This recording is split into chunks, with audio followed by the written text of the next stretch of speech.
Күн баршаңызға тоқыма сыр арнасына хош келдіңіздер. Сіздермен бірге Айгүл Нұрпейісқызы. Мен бүгін сіздерге кәзірек тоқудың ең оңай жолын көрсетемін.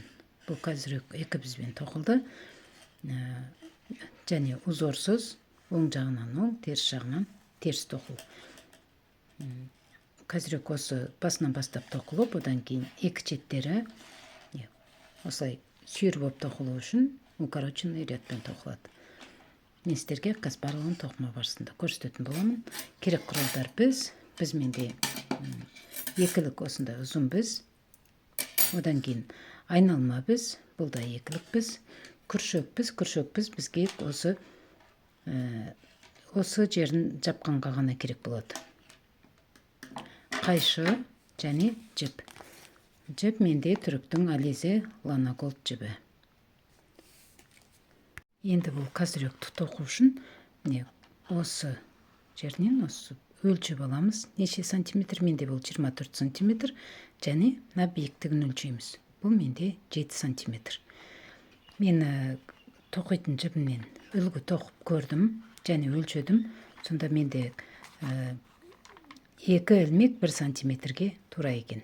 Сондықтан мен 48 ілмектен тоқимын.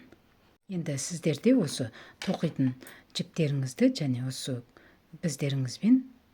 тоқитын біздеріңізбен үлгі тоқып көресіздер. 10-15 ілмектен. Содан кейін өлшеп көресіздер. Ол неше сантиметрге тең.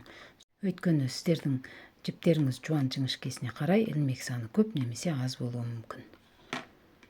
Енді бізімізге 48 ілмек теріп аламыз.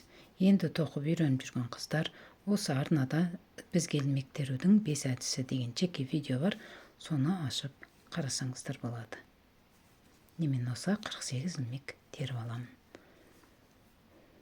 Немен осы 48 ілмек теріп алдым. Енді осы ілмектердің барлығын бір жол теріс тоқып шығамыз. Жіп тоқыманың алдында осылай теріс тоқимыз.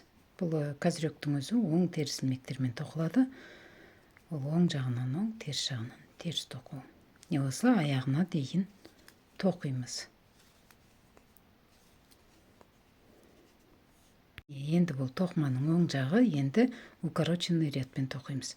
Осы екі четтен бір-бір ілмектен қалдырып отырамыз. Оң жағынан тоққанда, оң жағынан, теріс жағынан тоққанда, теріс жағынан қалдырып отырамыз. Не бұл тоқыманың оң жағы болғандықтан осылай соңғы бір ілмекке дейін тоқимыз.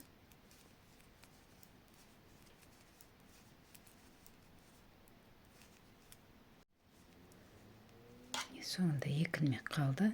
Бір ілмегіміз тоқып, бір ілмекті, шеткі ілмекті қалдырамыздағы тоқымамызды теріс айналдырып, бұл тоқыманың оң жағы болатын, теріс айналдырып, бір ілмекті осылай іліп аламыздағы, енді ілмектерді теріс тоқимыз және тартыңқыра білеміз ілгенде де. Осылай тартыңқырап тоқимыз, сол кезде кәзіректің екі шеті әдемі тоқылатын болады. Енді өстіп соңғы бір ілмекке дейін теріс тоқимыз. Бұл тоқыманың теріс жағы.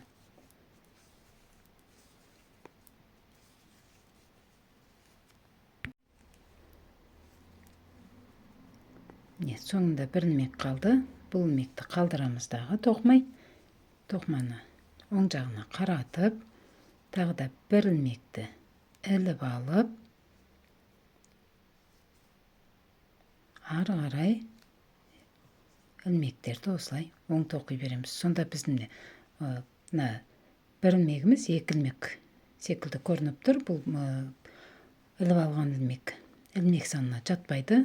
Біз біріктіріп тоққан кезде осы екі ілмектен бір ілмек тоқылып кетеді. Бұл бізде тек қана ортада тесік қалқалмас үшін ғана керек.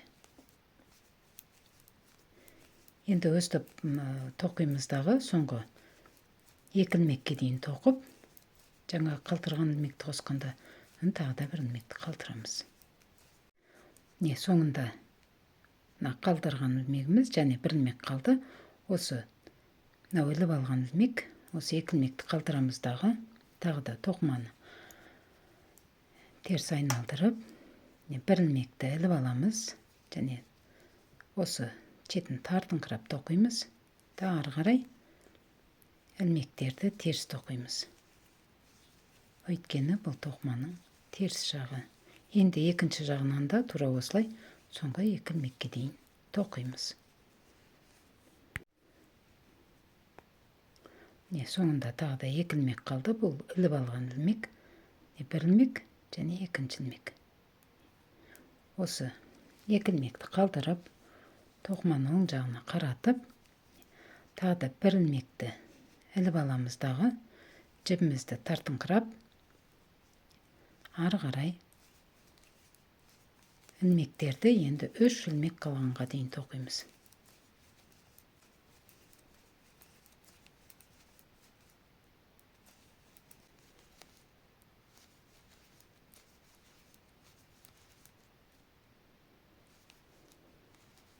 Міне 1, 2, 3 ілмек қалды. Енді тоқыманы теріс айналдырып, 1 ілмекті осылай іліп алып, жіпті тартыңқырап, ары қарай теріс тоқимыз. Енді екінші жағынан да тура осылай теріс тоқи береміз дағы. Соңына келгенде міне өзі көрініп тұр. Мынау 2 ілмек қысап көрініп тұр. Және бұл жерде міне бұл да іліп алған ілмек 2 ілмек болып тұр. Тура осы жерге дейін тоқимыз. 3 ілмек қалады сонда. Мына іліп алған ілмектермен қазір 5 ілмек қысап тұр. Негізі бұл 3 ілмек, четкі ілмек, одан кейін қосақталған 1 ілмек және қосақталған 1 ілмек, сонымен 3 ілмек.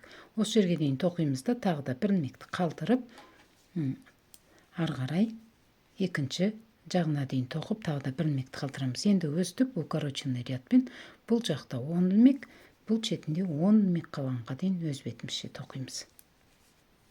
Мен осылай 10 рет ілмек қалдырып, укороченный рядпен тоқыдым. Қазір тоқымамыз осылай көрінеді. Санайтын болсақ, 1, 2, 3, 4, 5, 6, 7, 8, 9, 10. Және осы көзіректі қоямыздағы өлшеп көреміз. Ол мына жерге тура келу керек. Осы тоққанымыз осы жерге тура келу керек. Осылай қарайтын болсақ, менде тура тоқылды. Тура келді.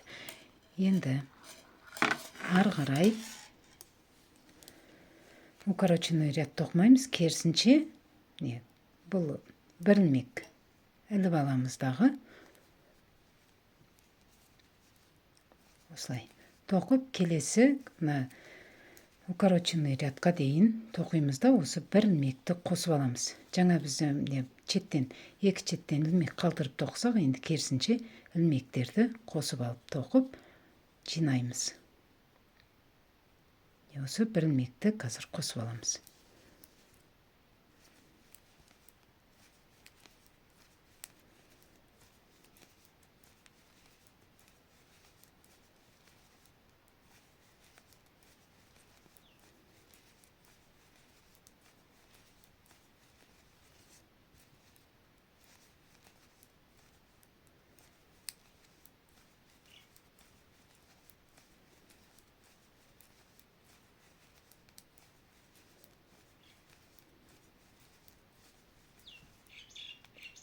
Соңғы ілмек, және бұл біздің іліп алған ілмегіміз. Енді осы ілмекпен негізгі ілмек және бос ілмек іліп алған. Енді осы 2 ілмектен 1 ілмек тоқимыз. Ол үшін бұл ілмектердің орындарын ауыстырамыз. Сол кезде бұл ілмегіміз тура осы оңына қарап әдемі тоқылады. Бұл ілмекті аламыз дағы, 2 ілмектің орнына ауыстырамыз. Негізгі ілмекті ұстай тұрамыз дағы, ілмекті сол жаққа қаратып, сол жақтағы бізге өткіземіз, және негізгі ілмегімізді де осылай сол жаққа қаратып, сол жақтағы бізге өткізіп, енді 2 ілмектен 1 ілмек тоқимыз. 2 ілмектен 1 ілмек тоқыдық. Сол кезде ілмегіміз осылай екісті алмай әдемі тоқылады. Бұл іліп алған ілмегіміз қалады.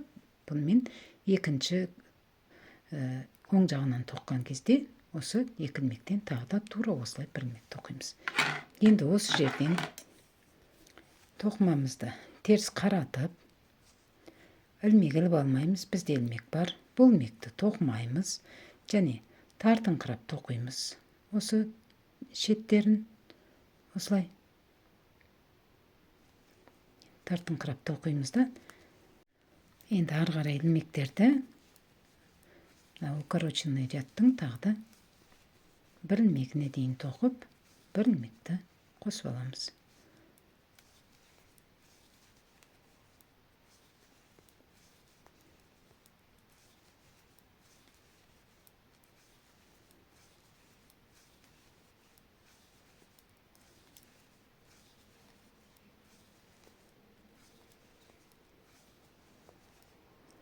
Міне бір ілмек, осы бір ілмекті осылай қосып аламыз. Енді міне бір ілмекті қосып алдық. Бізде іліп алған ілмегіміз қалды. Онымен келесі мына екі ілмектен бір ілмек тоқимыз. Енді бұл ілмекті тоқымаймыз және тартыңқыраймыз. Ары қарай іліп алған ілмекке дейін тоқып, тағы да екі ілмектен бір ілмек тоқып, бір ілмекті қосып аламыз. Міне тоқып алдым. Енді бұл іліп алған ілмек тағы да орындарын ауыстырып, сол жаққа қаратып, ұстай тұрамыздағы бұл ілмекті сол жақтағы бізге теріс қаратып, және негізгі ілмегімізді іліп, осылай екі ілмектен бір ілмек тоқимыз. Сол кезде тесік қалмай осылай әдемі тоқылады. Және ілмектердің барлығы осылай оңына қарап тұрады. Енді осы жерден тоқымамызды теріс аударып, жібімізді тартыңқырап, ары қарай тоқи береміз. Енді екінші шетінен де тура осылай бір ілмекті қосып аламыз.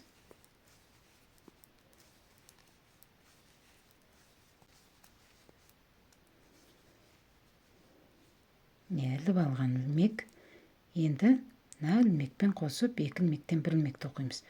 Ол үшін бұл ілмекті осылай сол жаққа қаратып, бұл ілмекті де солға қаратып, бізімізді тоқыманың сырт жағынан өткізіп, былай емес, бұл үш жағы болады, былай емес, бізіміз осылай сырт жағынан өткіземіз дағы, екі ілмектен бір ілмекті теріс тоқимыз. Өйткені бұл тоқыманың теріс жағы. Енді осы жерден тоқыманы қайтадан оңға қаратып, жібімізді тартыңқырап, ары қарай ілмектерді оң тоқи береміз.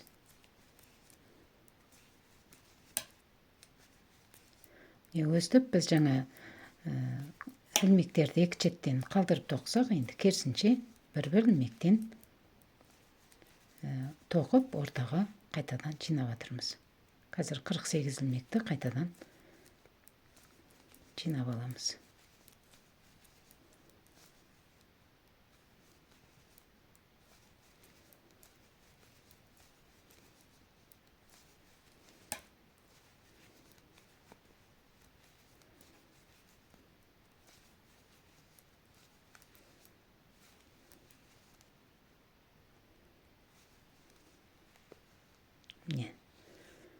Бір ілмек, және бұл іліп алған ілмек. Осын тағы да бұл ілмекті осылай ұстай тұрамыздағы бұл ілмекті сол жаққа қаратып, және негізгі ілмегімізді солға қаратып, екі ілмектен бір ілмек тоқимыз. Осылай тоқып алдық. Енді осы жерден тоқымамызды теріс айналдырып,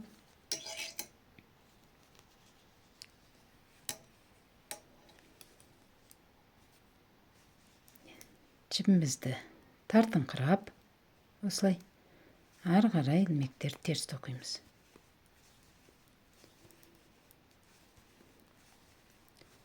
Бос ілмекке дейін тоқып, тағы да бір ілмекті қосып аламыз.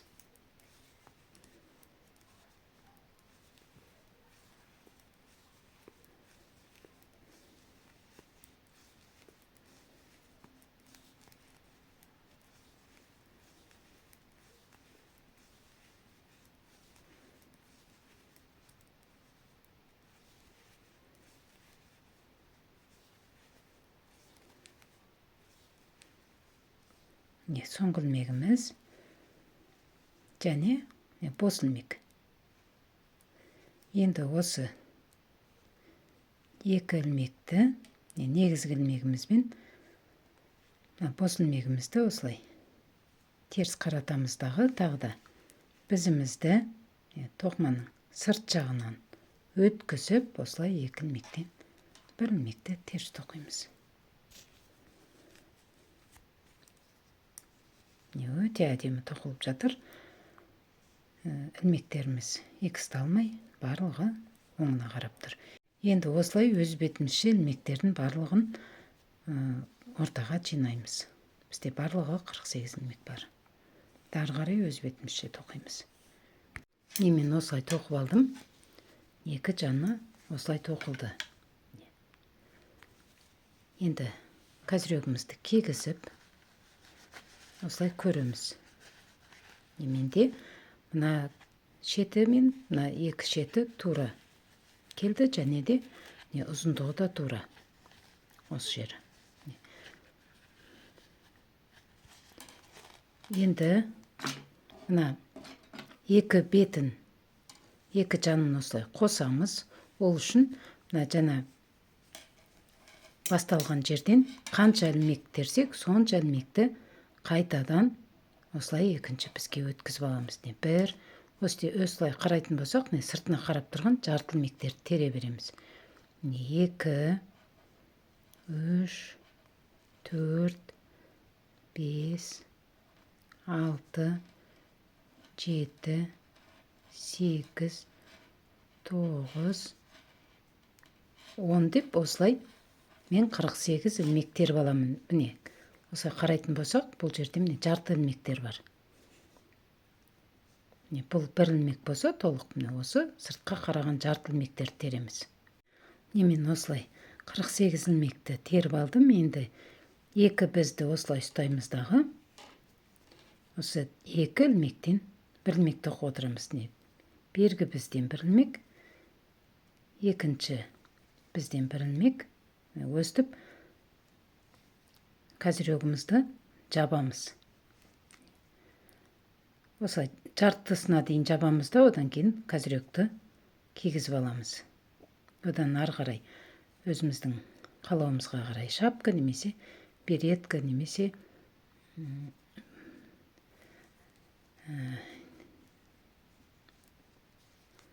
повязка тоқысақ болады. Бергі бізден бір ілмек және келесі бізден бір ілмек. Осылай екі біздегі ілмекті бірақ шығарып отырамыз. Осылай жабамыз. Жарт жеріне дейін жабамыз. Бұл ілмектер бізге керек. Біз ары қарай бас киім тоқимыз. Сондықтан осылай екі ілмектен бір ілмек тоқып, қайтадан 48 ілмегімізді тоқып аламыз.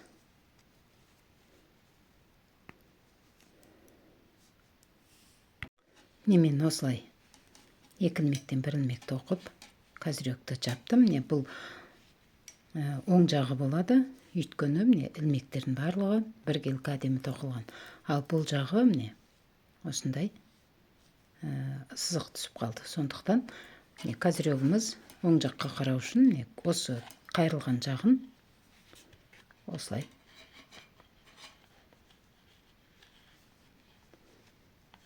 ұстап, осы жерге кигіземіз. Өзі егер размермен тоқсаңыздар, тура орнына түсе қалады өстіп.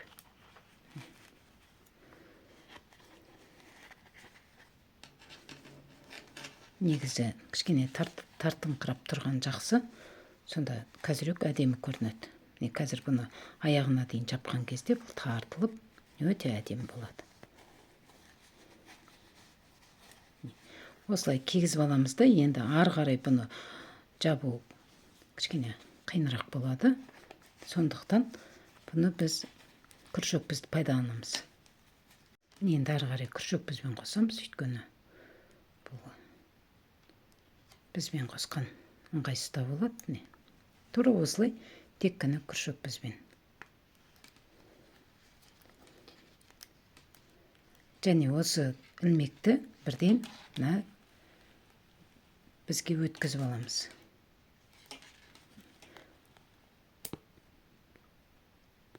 Осылай жақынырақ қоямыз дағы.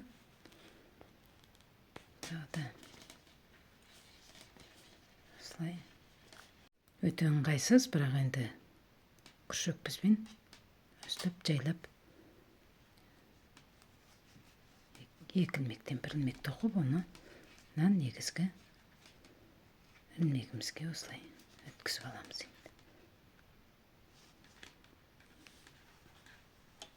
Және тартыңқырап отырамыз. Енді өстіп, осы аяғына дейін илмектерді жабамыз. Козырегіміз осылай тоқылды. Чандары және шағы. Тоқылу қиын емес. Бұл козырек тоқудың ең оңай түрі. Енді бұны ары қарай береткі қып, шапқа қып, немесе повязка қып тоқуға болады. Онымен барлығын келесі сабақта сіздерге көрсететін боламын. Енді бұл жерде түсінбеген жерлеріңіз болса сұраңыздар. Лайк басып, арнаға тіркеліп отырыңыздар. Видеоның соңына дейін көргендеріңізге рахмет. Келесі кездескенше сау болыңыздар.